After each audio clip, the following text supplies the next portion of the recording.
રહેવાય નહીં. જે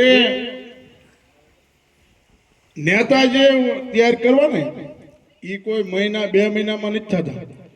આની પાછળ ઘણો સમય લાગતો હોય ત્યારે એક નેતા બનતા હોય છે.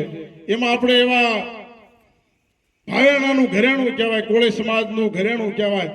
અને અમારા બધાના ખોળિયા જ અલગ છે, જીવ એક છે બધાના. ગમે આવે 108 ની જેમ દોડવી. એકદમ બિજરાજભાઈ માટે જોરદાર તાળી થઈ જાય. વિસાવદર વાળાએ આપણને એક અખંડ જોગ એટલે ગોપાલભાઈ ઇટાલિયાને જીતાડીને મોકલ્યા છે.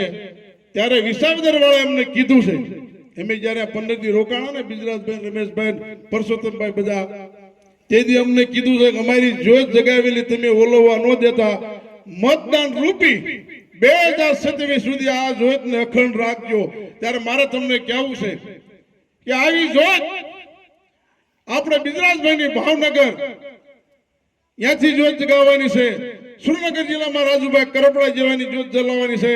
રમેશભાઈ મેર જેવાની જોત જલાવવાની છે. પરસોત્તમભાઈ રાઠોડ જેવાની જોત જલાવવાની છે. ગોપાલભાઈ ઇટાલિયાની જોત અત્યારે જળહળી રહેશે.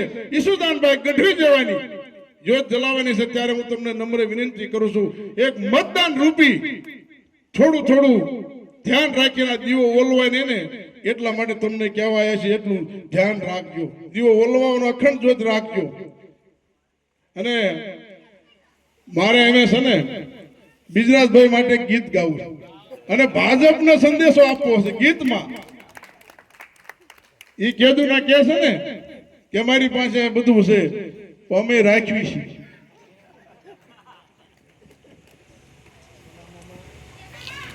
ભાજપ વાળા હોય ભલા 500,000 માં લડી લે બિજરાજભાઈ એકલો બજારમાં. કે બજારમાં હાલે ભાજપ વાળાને કેતા હવે, કે બજારમાં હાલે ભાજપને કેતા આવે, કોઈના બાપથી નો બીવે ઈ નક્કી મારો બિજરાજભાઈ સોલંકી. હવે બિજરાજભાઈ માટે એકદમ જોરદાર તાલીઓ થઈ જાય.